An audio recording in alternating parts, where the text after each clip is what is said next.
All right, ladies and gentlemen, up next on the schedule, we have Mr. Paul Seegart, who is the managing partner at PCS Advisors. He will be sharing his thoughts on the topic, fixing the healthcare payment model in the U.S. Thank you, Paul. The stage is all for you, sir. How's my audio coming through? We're all right? Okay. Last time I came to this conference, I was first, so the room was full, people were standing in the back. It was very exciting.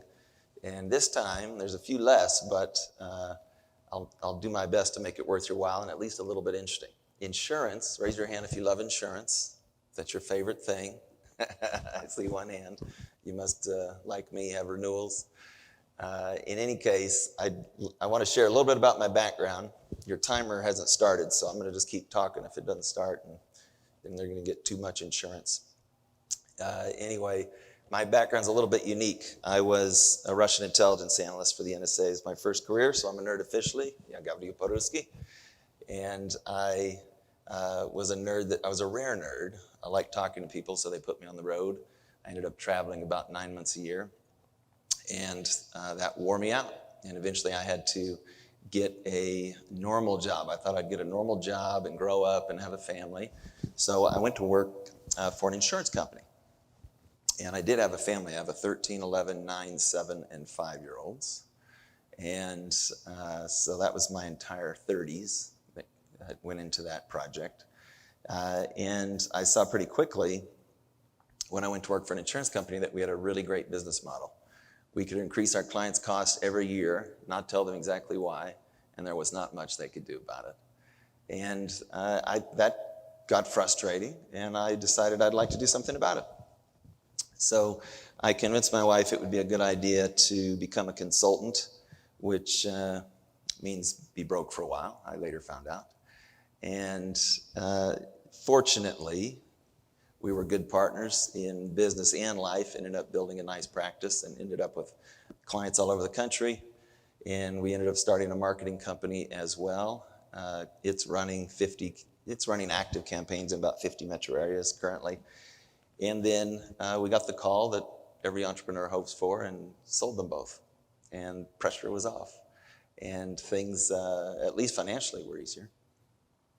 But along the way, I became really focused and passionate on this problem that we have in this country, healthcare, and how we pay for it. We really do have the best healthcare in the world, but we really do a bad job of funding it and paying for it. And it's very easy to get agreement from people on that. I'm clicking the go button, but the slides aren't moving. It's very easy to get agreement from people on that, but there's a lot of disagreement on how you might solve it or how we might solve it. And a lot of that, I think, has to do with politics, clearly, and the fact that we have recyclers, I think you call them, which are people that serve in government, Congress, whatever, and then they end up working in the industry at very high levels or for groups that lobby and so on. And if you took all the biggest lobbies out there, defense on down, the top 5 or 6, not healthcare, and then compare them to healthcare, they're still way smaller than the dollars that flow to keep this payment model in the format that it's in today. So I've done this talk so many times I don't actually need the slides. It might be more interesting for them with them, but maybe without them. So I'm not that worried about it. We're good? Okay, let's try again. A little bit about me. So the status quo is really strong. The thing we fight is inertia. And there's a lot of people ask me all the time. I've developed a part-time job since selling our companies, and then where I somehow got on the news to talk about healthcare, and now I do that maybe 5 or 10 times a week. And it's become a good way to grow my voice around fixing the way we pay for healthcare, which is my mission, what gets me up every day after 5 kids.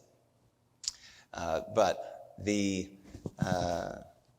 I was sitting in the back, I wrote down a few numbers that I thought would be interesting and kind of illustrate this dichotomy we have. We have really great things that we can say about the U.S. healthcare system and really crazy things at the same time. 80% of global innovation in healthcare comes from the United States. In a way, other countries can enjoy socialized medicine because we do not. we fund the entire world's ability to cure disease in a most amazing way. 60,000 Canadians a year come here because they don't want to wait or they want better quality outcomes for a surgery, et cetera. I'll get to single payer at some point in the next 19 minutes and 33 seconds for a moment, but it's not the solution, it's the short version. But here's a couple of the numbers that I wrote down.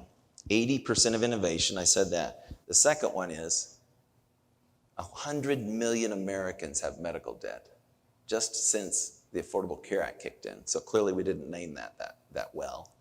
100 million Americans have medical debt. If all of our uninsured were in that number, 70 million of those would have insurance. That is a really crazy thing to say. Pretty wild. And it has a lot to do with what's happened to our health plans. Deductibles have grown 87% in this Affordable Care Act era of healthcare. We pushed a ton of cost to consumers that they cannot afford, turned providers into collections agencies. Really wild. And one of the things I talk a lot about is how can we build transactions without any losers? And we can, and there's examples of it. Here's another one. We pay 8 to 10x for any given prescription what other countries pay for the same drug out of the same factory that just happens to ship to that country. So again, they get the luxury, the rest of the world, of all these life-saving drugs because we pay for them and in the most cases develop them. 0.5% to 1% of all the people that come to this country each year as tourists are coming for health care. Premiums grow 2 to 2.5 times faster than CPI. That's crazy. At the same time that we're growing out-of-pocket costs. Medicare wastes 1 out of every $3 they spend. Lots of studies confirm this. So maybe we should do Medicare for all. What do you think? Stock prices have gone up for our insurers, the health insurers that are left. It's like an oligopoly. If today's the day to use big words, I'll use that one. And the Blues, the United, Cigna, Aetna, Humana, the worst performers, stock prices up a few 100% since the Affordable Care Act kicked in. A couple of them are over 1,000. I think United, 1,087%, I believe. So that's just a little, to me, it illustrates this crazy reality that we have something we're really good at, the delivery of healthcare, and then something we're really bad at, paying for healthcare. How do we fix that? Should we just do Medicare for all? That's what you hear, or single payer. But actually what I would propose is that we don't have a free market in healthcare. The way we buy healthcare right now would be something like this. I go on a car lot, and I go look at all the cars. I see a car that I like. It has no price tag. I take the car for a test drive. I buy the car. I sign all the paperwork. Say, well, how much does it cost? They say, well, in 2 or 3 months, we'll let you know. What credit card are you using? Okay, well, don't worry about the cost. Your share is going to be $100. And so then I get this car. A few months later, something shows up in the mail, and it's $87,000. Discounted to $60,000. That's how we buy healthcare. So we've taken this really powerful force, the American consumer, and taken away all the information they need to consume well. That's not a free market.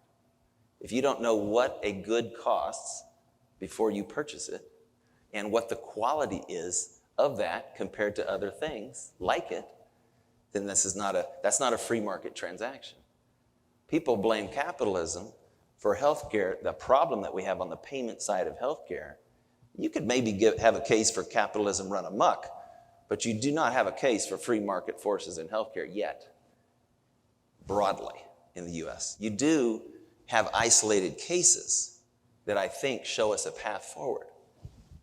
For example, and really it's anything where the insurance payment model is not involved. Look at LASIK. What's happened to the cost and quality of LASIK over the last 10 years? Every year, cost goes down, quality goes up. Free market forces at work. What happened to, I got a vasectomy after I had, after 5. Then we sold the companies. I thought, we're still young enough, let's have more babies. So I got it reversed. That's something you have to go in your own pocket for. I've been accused of oversharing.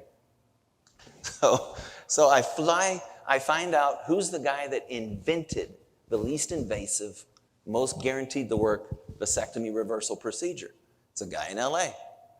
I called his office and said, what would it cost cash to come get this done? 10 grand. I show up, stay the night. They say no food or drink after a certain time, which I completely ignored. And then you'd go in the next day. Well, you meet him the day prior. You give him your $10,000, of course. He's not going to fix you without the money. And then you show up the next day, and you're fixed. I woke up, and weeks later, it worked.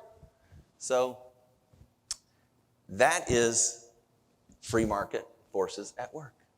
He charged more 10 years ago. He charges less today. He's the best guy that does it. So what do we need? What things do we need? And I'm not under...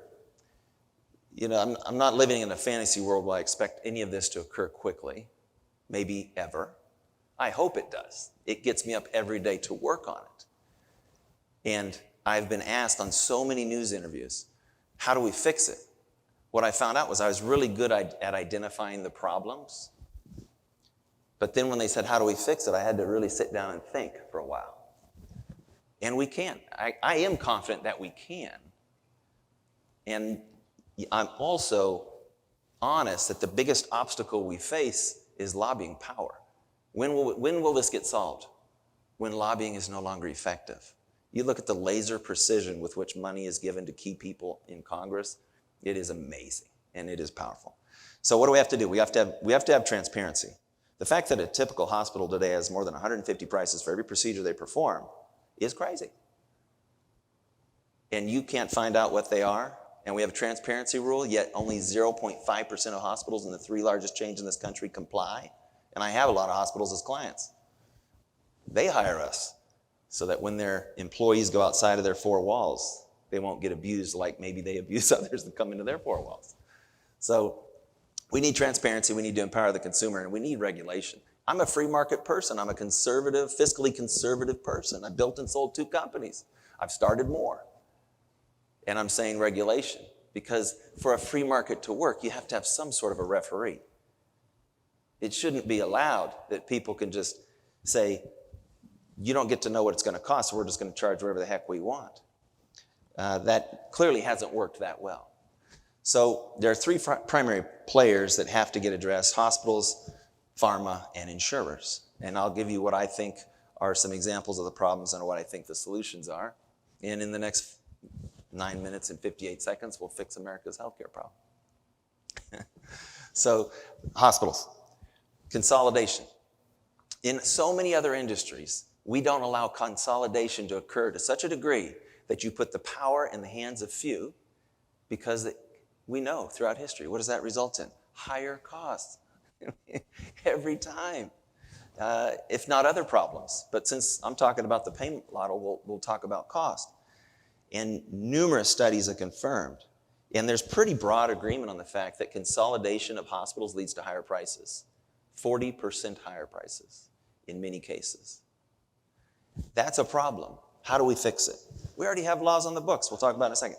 Second one is hospitals in a relatively short period of time, Affordable Care Act era, within this Affordable Care Act era, we've gone from a minority of physicians working for hospitals to a majority. We're at 74%. Their costs go up significantly after they're purchased because they're no longer running the show. People that look like me are. And costs go up. They become salespeople to drive you into specialties. Why is it that the hospitals are buying all the urgent cares? Because people don't have primary care doctors. And if you show up at the urgent care with their brand, my son broke his arm, my oldest son, who's also the least coordinated, but a big heart. He broke his arm. I took him to the closest ER. It's not where I live. They referred us to their orthopedic place. I'm not coming back here. I said, look, I'm not going to come back here and take my kid to your orthopedic thing. I live in Nashville, Tennessee. You are in California. So this is not going to work. Well, we can only, the rules of the company and the physician, this ER doc, kind of shook his head and is like, I know, you're just going to have to start the whole process over and get a referral from someone else over there. I know it's silly, but this is how it works. That's what's happening. That's a problem. Fee-for-service model that we actually, the government created this as an example of poor government intervention or unintended consequences if you're an optimist. CMS came up with fee-for-service. It started as usual and customary reimbursements, and then it evolved into this part of the budget process annually. And the government said, now this is what you're going to get for each procedure, blah, blah, blah. So it developed into this thing now where when you look at a bill, and most of us don't get bills. You go to the hospital, you have something done, you don't even get a bill. You get a summary. Ask for a bill. Get educated as a consumer or disgusted or whatever you want to call it. Get a bill, and you're going to see things on there like a mucus something device, which is a tissue, for $800. You're going to see 5 boxes of gloves if you stayed one night in the hospital billed for $500, $360, $720 per box. They weren't necessarily used, but they were there and they could have been used. So fee for service, we bill that. Does that seem reasonable? I don't think so. And an IV bag that goes from $5 to $5,000, $8,000, that's an incredible markup. People in retail are happy with triple key, 3X. They should try healthcare. So how do we fix it? We have to fix the consolidation thing. Antitrust laws are already in place. We got to fix that. And there's a certificate of need process that we have to go through to open a new facility. Listen to this thinking, see how smart it sounds, or how, everyone in here is a business mind. The thought was, if you had too many healthcare facilities in a market, that the competition would drive cost up because they'd have empty beds. So we got to protect them so the few that exist have full beds, and then they'll charge lower prices. How well has that worked, right? And then we need to go to a bundled payment model with quality scores. This fee for service is beating us to death. So that's how I would fix, if somebody called Paul Seegart and said, how are we going to fix the hospital problem? There's my 3 things I would tell them. Pharma, we've got patent abuse. Humira, most commonly prescribed specialty drug in this country is $60,000 a year. Not uncommon now you get a double dose, $120,000. There are generics or biosimilars on the market in Europe for years. Years. Hundreds of dollars. Or a few $1,000s. Same thing, but a biosimilar. Why has that not occurred here? They've taken normal patent protection, and every time they resubmit because they find out we can also use it for this, boom, it extends it. They've got protections that could go through 2034 right now on that drug. So here we are, still paying for the original in this country at a significant premium, while our peer countries already have biosimilars. Pretty crazy when you think about it. So we've got to do some work on that. We are the only country that allows direct-to-consumer advertising for drugs. It's a big market, in the billions. And if you look at the marketing budgets, what I did is I took marketing versus R&D for the AbbVie, Bayer, and J&J there. You've got, down at the bottom, you'll see it in a second there. Your eyes, I'm sure, can scan down there. But the first is marketing. The second is R&D. Consistently larger for marketing. So this whole excuse that we need all this money for R&D, it's really, the math doesn't support it. So we've got to address that. And then PBMs, pharmacy benefit managers, the organizations that no one knows even exist. They are now up to, at some of our recent analysis, 41 different practices that inflate the cost of a drug. They handle the drug portion of your health plan. They go out and negotiate drug pricing, they adjudicate and pay drug claims, and they manage formularies, and they used to make $1 each time a drug was dispensed, and now they represent, for lots of drug transactions, 30 to 60% of the transaction. And we've seen this consolidation where, hey, United bought Optum. Cigna has a PBM. CVS Caremark bought Aetna. All this consolidation happened, which clearly is a conflict of interest. So we've got to reform patent rules. We've got to strictly limit. I think we should simply just stop doing direct-to-consumer advertising. Give them the money back for R&D. And Do I realize that some of these things would face serious headwinds and may not happen? Yes. But in a perfect world, this is what we would do.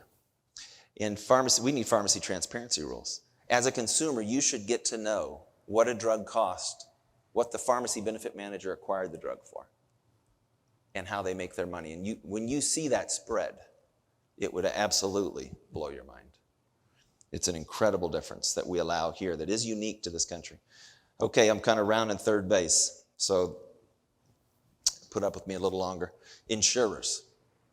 The medical loss ratio rule that was part of the Affordable Care Act, they should have got a little more feedback on that one before they put that in. It told insurers so long as they spent 80 or 85 cents of every dollar they took in premium on a claim, they could keep the balance. They also then said there will be no cap on claims. Used to be some policies at a limit. Sounded very, honorable to say no cap. Although pre-Affordable Care Act days, when I was in this industry, pre-Affordable Care Act days, I am that old, the number of claims that we saw go over $1 million was like 0. Virtually never happened. Now you'll see a claim go to $5 million because they know they can take it all the way there, and they're in a cost-plus model. So that has not worked out well for us. The network discounts. I was looking at an employer recently. You could go to 10 places within 25 miles of this employer to get an MRI. Pay your $100 copay. They were with Blue Cross Blue Shield of Texas, but they could be any insurer in any state. And your plan says you pay $100, so it was going to be $100. What the consumer didn't know, which gets back to our transparency stuff, was that the low-cost facility would turn around and bill the health plan $700. The high-cost facility would turn around and bill the health plan $7,000, all within 25 miles. You can find a tenfold discrepancy in the same building. And that's what the networks are doing for us as consumers. It's become a pretty perverted situation. So network discounts are now a problem. And the conflicts of interest, the connection between drugs and insurance is not working to our advantage. So how do we fix it? Insurance becomes insurance again, not just a consumption financing vehicle in this cost-plus model. You eliminate networks, and then you have to break up the marriage of insurers and pharmacy benefit managers. It does not make any sense that we put those two together. And that is the reason we're paying 8 to 10x what other countries pay for the drugs that we develop, even longer than they end up having to pay it. So should we go to Medicare for all? I've got 12 seconds. The easy answer is no, but here's a few examples of why. 2 out of 3 of us got our health care at work 20 years ago. So then at that time, it worked okay that Medicare and Medicaid reimbursed providers less than it cost to treat the people.